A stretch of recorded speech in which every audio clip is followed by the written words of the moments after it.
It's easy to romanticize the past cobblestone streets, gas lamps, and the gentle clip-clop of horses, but beneath that charm was something far less poetic. Something piling up literally on every street corner. Horse manure, tons of it. In the late 19th century, horses were the engines of the modern city.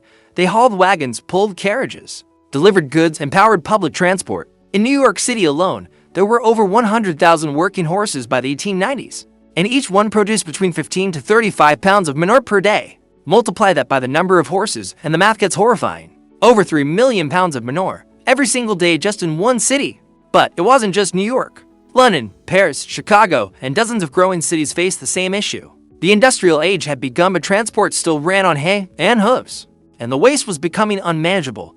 Manure wasn't just smelly, it attracted flies, bred disease, and turned streets into fetid rivers after rain. It filled gutters, formed mountains and vacant lots, and seeped into basements. One New Yorker wrote that in the summer, the stench was unbearable. By 1894, the Times of London famously predicted in 50 years, every street in London will be buried under 9 feet of manure. Urban planners were in crisis. Sanitation departments were overwhelmed, and health officials warned of outbreaks. Typhoid, cholera, and tuberculosis were all linked to the unsanitary streets. The modern metropolis was drowning, yet there was no clear solution. Horses were essential. You couldn't remove them without halting the flow of goods, people, and commerce. The manure crisis became the single greatest urban planning issue of the age. In 1898, the world's first International Urban Planning Conference convened in New York. The number one agenda item, how to deal with horse manure. Delegates from across the globe came to share ideas. Yet after 3 days, the conference disbanded in despair. No solution was found. Some cities tried new technologies like steam-powered street sweepers. Others buried the waste in pits or shipped it to farms, but the piles kept growing. The more successful a city became, the worse the problem got. Growth meant more horses meant more manure, and manure wasn't the only issue. Each horse also produced several gallons of urine a day, combined. The stench clung to the air like a permanent fog. Streets became slick and dangerous. Accidents were frequent, and when horses died, some 15,000 per year in New York alone, their bodies were often left to rot before being carted away. Photographs from the era show bloated horse carcasses decomposing beside shops and pedestrians. The public grew weary. Writers, doctors, and city leaders raised alarm bells. The manure wasn't just a nuisance, it was a symbol of urban failure, of unsustainable growth. Some saw it as a sign that cities themselves were doomed, that the dream of industrial civilization would collapse under its own filth. This wasn't the first time humanity had outgrown its own systems, but never before had excrement become an existential threat. And yet, as often happens in history, the answer would arrive from an unexpected place. Not from sanitation engineers or government officials, but from a tinkerer's garage. As cities groaned under the weight of their own progress, a new idea was quietly emerging, one that would forever change the fate of the urban world. In Detroit, a man named Henry Ford was rethinking the horse, not with a better saddle or carriage, but with a machine that didn't eat hay, didn't sleep, didn't leave manure in the streets. The automobile, still a curiosity in the 1890s, but gaining traction slowly, awkwardly. Early models were unreliable and expensive. Few believed they could replace the noble horse. But Ford wasn't alone. Innovators across Europe and America were working toward the same goal, the end of the manure age. In 1896, the first horseless carriage appeared on New York streets. It caused a stir, but few took it seriously. Meanwhile, the manure mountains continued to rise. City officials focused on short-term cleanup. No one imagined that the entire transport system could be replaced. But within just decades, it would be. And not because of urban policy, but because of the market. The automobile would soon become not just an escape from horse waste, but a symbol of modernity itself. The manure crisis was real, but so was human ingenuity. It's easy to laugh at the problem in hindsight, but in 1894, no one was laughing. And for a while, it seemed the cities of the world might drown in dung. Yet history is full of unexpected turns, where every problem carries the seed of its solution. And sometimes, salvation rolls it on for wheels and a steel chassis. Before the car changed everything, though, cities would have to endure a few more years of squalor, of gas masks, street shovels, and tired horses, and a growing sense that the future had to look very different. The manure crisis was more than a public health nightmare. It was a reckoning, a reminder that progress can stink literally, and that every era, no matter how advanced, carries its own blind spots. What are ours? They say history repeats itself, but what about the parts we forgot? Welcome to Echoes of History, the channel where we dig up the dusty corners of the past to uncover the weird, the wild, and the wait, what? Stories they didn't teach you in school. Grab your curiosity and maybe a cup of tea, because what you're about to hear might just change how you see the world. In the imagination of the late 1800s, the horse was more than an animal, it was a miracle of motion. Strong, reliable, self-replicating, and intuitive, unlike machines. Horses didn't need coal or wires, they needed oats, water, and rest and in return. They gave cities their heartbeat, but few considered the full cost of that heartbeat. Behind every graceful trot was a mess left behind. Horse manure didn't just disappear, it multiplied. And while one pile was manageable, a city's worth became catastrophic. The problem wasn't just the quantity. It was where and how it collected. Sidewalks, gutters, courtyards, alleys, nothing was spared, and the smell. It was the smell of modern life. By the 1880s, street sweepers had become full-time workers, but they couldn't keep up. The average city street had to be shoveled multiple times per day. And still, manure accumulated faster than it could be cleared. Some streets had layers of dry dung so thick they became permanent features. In summer, the heat baked it into a hard crust. In winter, it froze and became slick as ice. Either way, it was a hazard. Pedestrians slipped, carts overturned, and children played amid disease. Flies were the true winners, clouds of them hovered over every heap. And with the flies came infections, dysentery, typhoid, and eye diseases were common in urban neighborhoods. Medical journals of the time linked these outbreaks directly to horse waste, but without horses, there was no city. They were the delivery trucks, the ambulances, the taxis, they were the fire engines and the streetcars. At their peak, New York's transit system ran on over 8,000 horses. When those horses grew old or lame, they were worked until they dropped. A dead horse, however, was not an easy thing to remove. It might take days before the carcass was cleared. Until then, it rotted, bloated, burst, and blackened. These scenes were so common that people stopped noticing. The grotesque became ordinary. Photographs from the time show children walking past dead horses like debris. Newspapers reported complaints, but little changed. The sheer number of horses made the problem feel unsolvable. In London, over 1,000 tons of manure were removed daily, but the total always grew faster than it shrank. Some cities tried repurposing the waste. Farmers were eager for manure to fertilize fields. But soon, there was more manure than farmland could absorb. In many places, it had to be dumped. Vacant lots became manure mountains. In New York, they were nicknamed brown glaciers. In Boston, entire neighborhoods were bordered by waste hills. And in rain, these glaciers melted oozing sludge across cobblestones. People tracked it into homes, offices, and stores. Parasites and bacteria hitchhiked in shoes and wagon wheels. Even the wealthy couldn't escape. The manure crisis was democratic, it stained everyone, yet denial ran deep. Newspapers published polite euphemisms, street refuse, horse soil, and equine matter, but the reality was simpler. Cities were full of poop. Public complaints often targeted street cleaners, not the system. They asked for faster cleanup, more efficient shoveling. Few dared to imagine an alternative to the horse itself. It was foundational, like air or water. But not everyone accepted the status quo. Some inventors saw opportunity in the mess. In 1865, French engineer Nicolas Joseph Cugnot built a steam-powered vehicle in America. George Selden patented an early gasoline engine. These inventions were dismissed as novelties, loud, unreliable, and expensive. And they couldn't compete with the horse's grace. But then came the tipping point. As cities grew and manure rose, public tolerance waned. The crisis was no longer just about sanitation, it became about survival. Something had to change, but change is slow. In 1893, the Chicago World's Fair showcased electric car prototypes. Visitors were impressed but skeptical. Could a machine really replace the horse? Could cities run without hooves? And hey, the manure crisis had stirred deeper questions about the limits of urban growth, about the unintended consequences of convenience, about how we define progress. For centuries, horses had symbolized nobility, power, and reliability, but now they symbolize decay. They were working animals, worn thin by endless labor, and their waste was choking the very cities they enabled.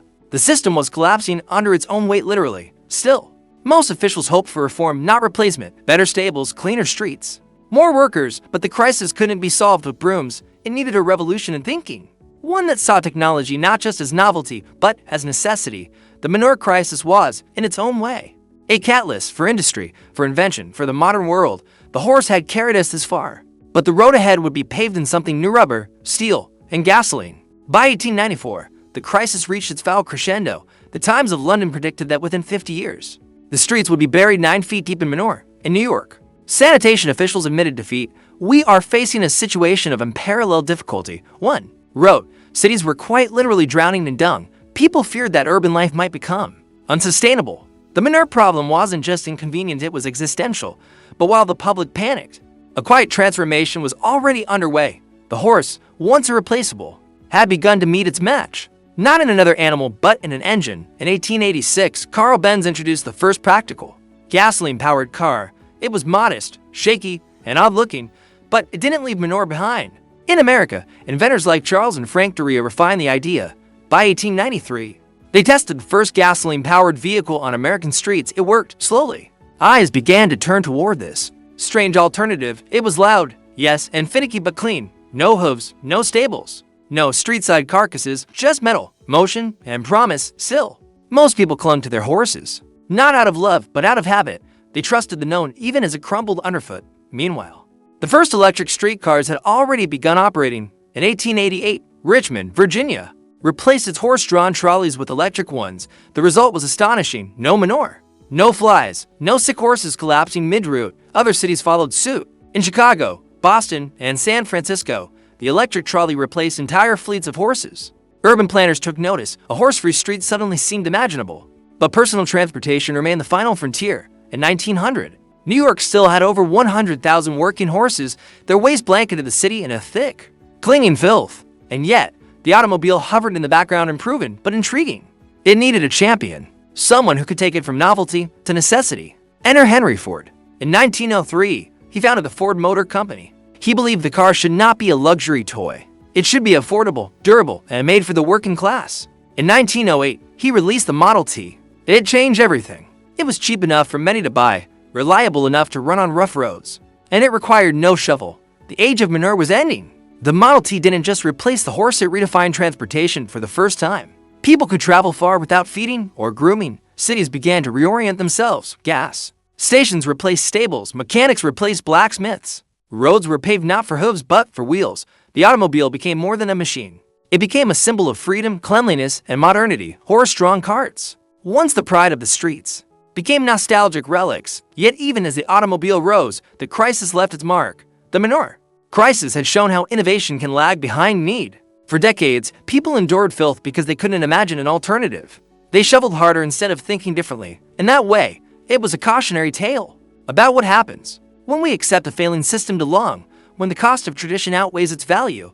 The manure didn't just choke streets, it choked imagination, but it also fertilized something unexpected. It pushed people to reimagine motion, to confront the waste behind their progress, to let go of old ideas, even beloved ones, when they no longer served. And that is perhaps the greatest legacy of the crisis. Not just that it was solved, but that it was solved by stepping outside the frame entirely. The answer didn't come from better shovels. It came from a new question.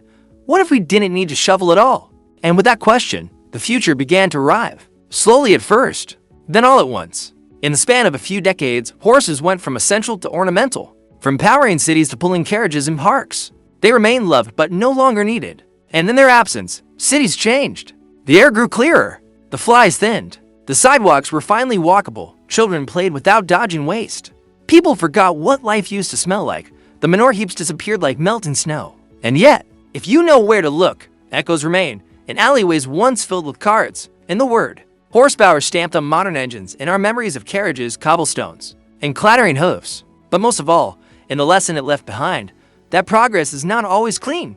That even the systems we depend on most may turn against us. That innovation isn't just about going faster. It's asking different questions. And sometimes, the most important invention is the one that frees us from the mess we stopped noticing. The manure crisis was buried long ago, but its story is still worth digging up, because in every great mess, by the 1920s, horses had largely vanished from city streets. The crisis that once seemed unsolvable had quietly dissolved, not by sweeping reforms or grand declarations, but by a shift so gradual, people barely noticed it happening. One day, a man sold his last carriage. Another day, a stable closed down for good. The manure pile shrank. The stink lifted. Street sweepers moved on to dust and debris. The flies dispersed, seeking other cities, other eras.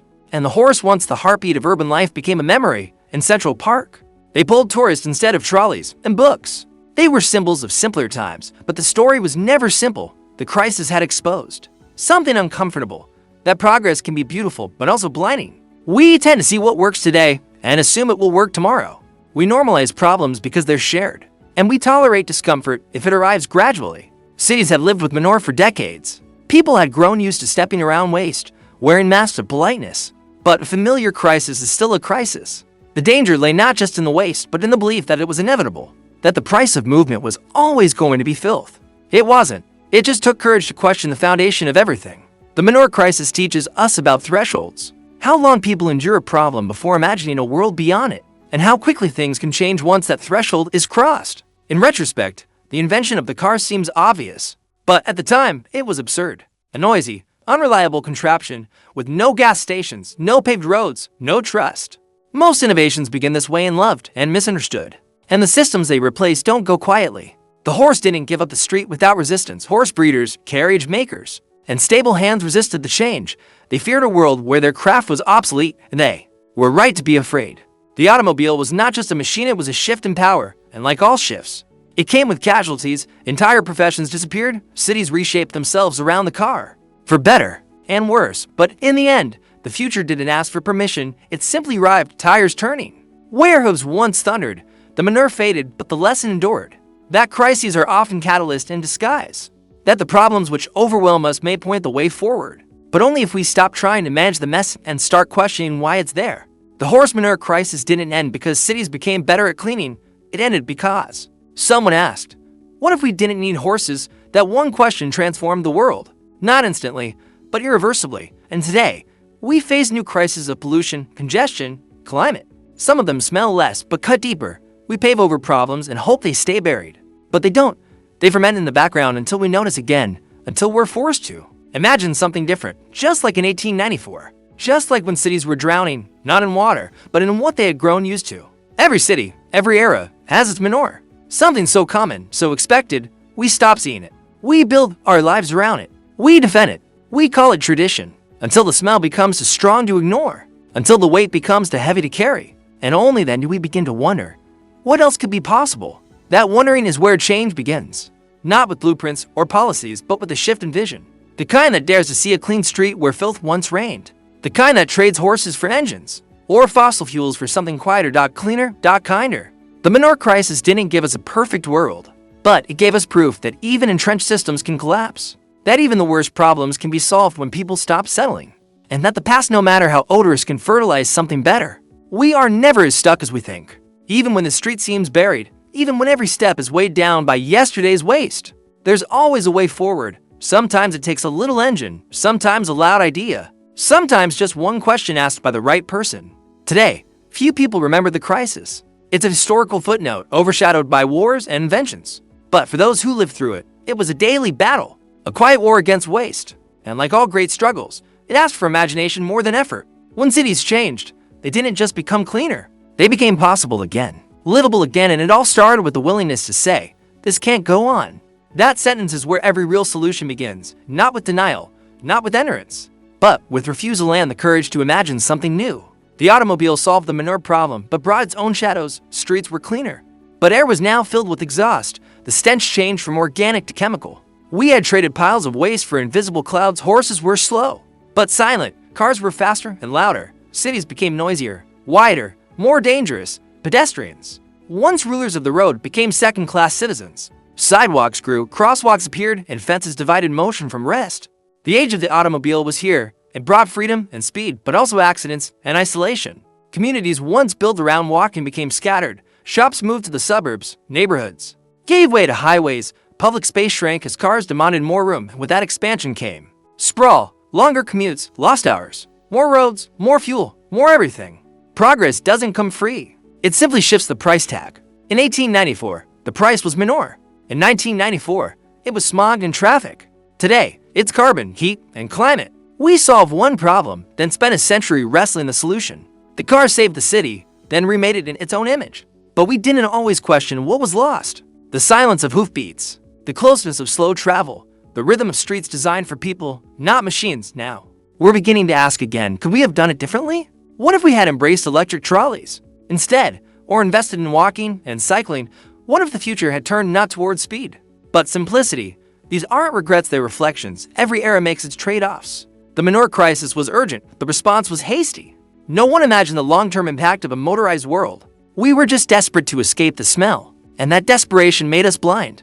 We mistook any exit for a solution. But progress isn't just about moving forward, it's about choosing where to go.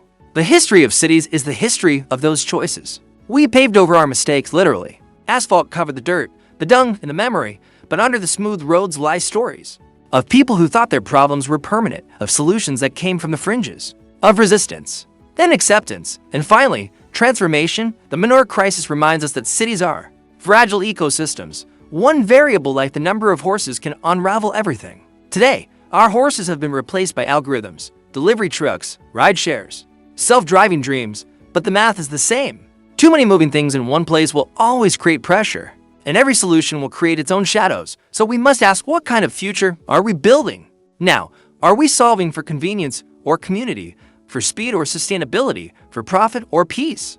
These aren't easy questions, but ignoring them never worked. In 1894, they tried to ignore the manure. They said it was the cost of success, but the piles kept rising until it became impossible to walk, breathe, or pretend. And then they changed. The same opportunity lies before us now. We don't need to wait for the crisis to overflow.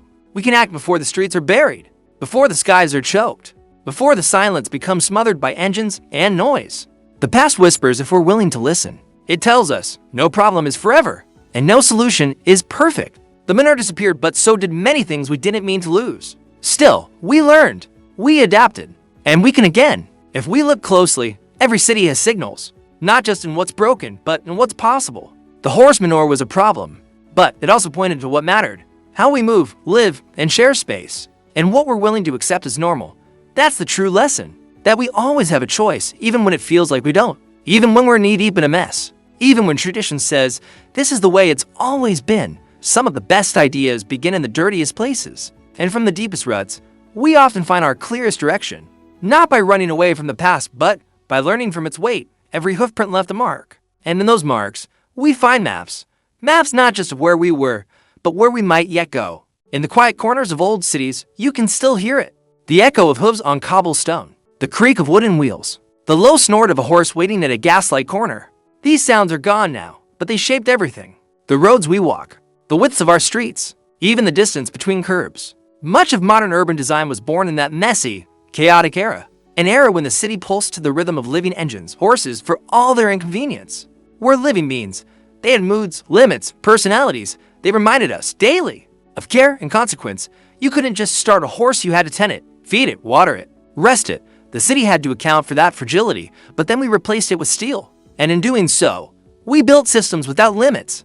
Cars don't tire, engines don't complain, and that illusion of endless motion changed everything. It made us think more was always better. More speed, more space, more consumption. And now, in the 21st century, we see where that road leads. Congestion without motion. Cities shaped for machines, not meaning. Suburbs stretched like elastic, always out of reach. But the manure crisis has something to teach us still.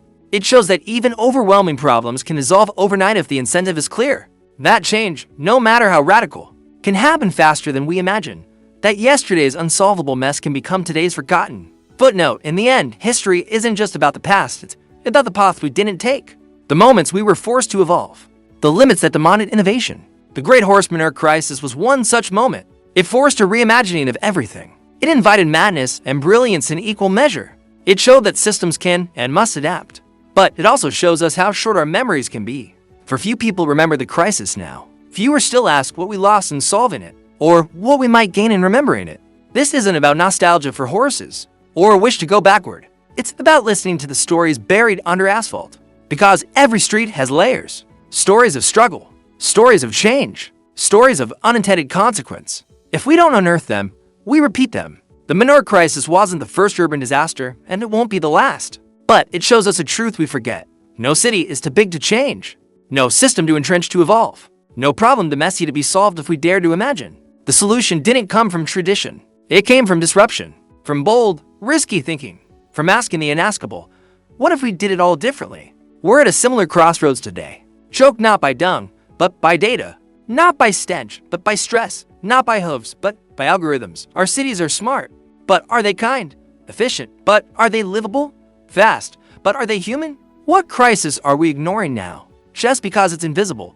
What smellless problems are piling up under our routines? Loneliness, overwork, burnout, isolation inside moving boxes. Sometimes the real waste isn't on the street, it's in how we use our time. And sometimes, a mess forces us to rethink everything, to pause, to listen, to design better, not just cleaner. So, the next time you walk down a city block, remember, that sidewalk once ran alongside a horse-drawn cart. That intersection once overflowed with manure. That corner shop might have once sold hay. and that all of it nearly collapsed until someone dared to try something new. Maybe the most hopeful part of history is this: every crisis has within it a choice to double down or to turn a corner. And while progress may leave its own stains, it also leaves room for redirection. The horses are gone, but the questions remain. How do we build a city that works for everyone? What kind of future are we willing to fight for? Can we move fast without leaving people behind? Can we make room for life, not just traffic? We solved the manure problem once. We can solve what comes next. We just need to look at what's underfoot and listen to what the past is still trying to tell us. That's it for today's Forgotten Tale. If this story made you raise an eyebrow, don't forget to like, subscribe, and ring that dusty little bell so you never miss another echo from the past. Drop it in the comments. We're always listening for new echoes. Got a weird bit of history you think we should cover? Until next time, keep your curiosity loud and your history weird. That's it for today's Forgotten Tale. If this story made you